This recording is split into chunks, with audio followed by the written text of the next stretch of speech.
hui liam nu ngai au din zo ruang lu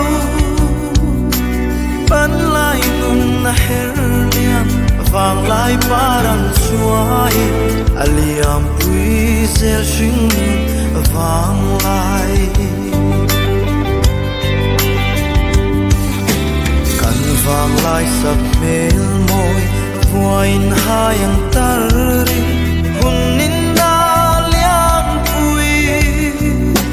len ruan lung du ngai le nun hui liam nu ngai ton le ni re ngo ong to lo ko ki le te om lo nun hui liam nu il ni re ka nei lo kon sang ral ma se ko ki le te sang se nun hui liam nu ton le ka nuam kan vang lai chat lai ni te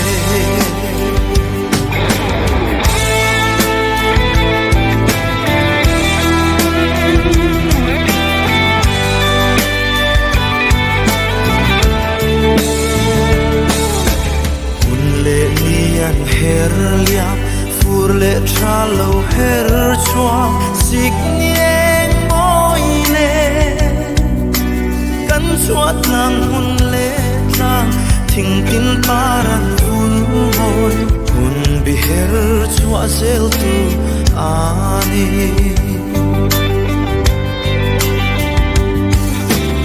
ung kim darang leng lai min ngai tir him lai ni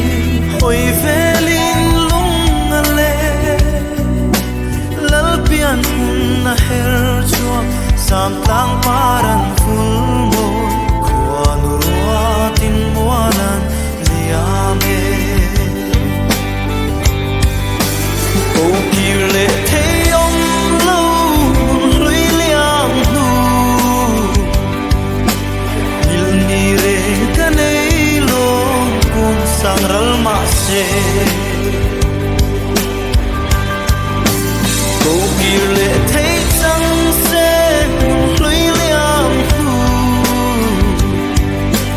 ton le kan nuam kan vang lai chat lai ni te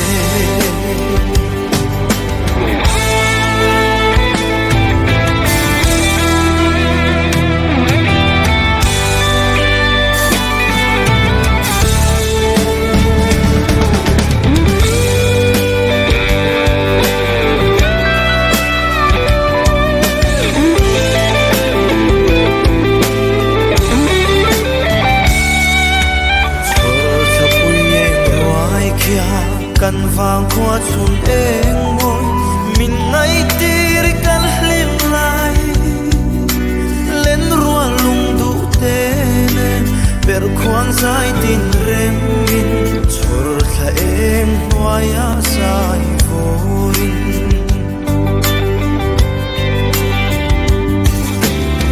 em tu pui cham dur le chun ni sen sa noya ram chuan re phang ze leng ma kan man lai te lung ti leng man lai an sang ta ko ki le the om lo hlui liam nu il ni re ka nei lo kun sang ral ma se ko ki le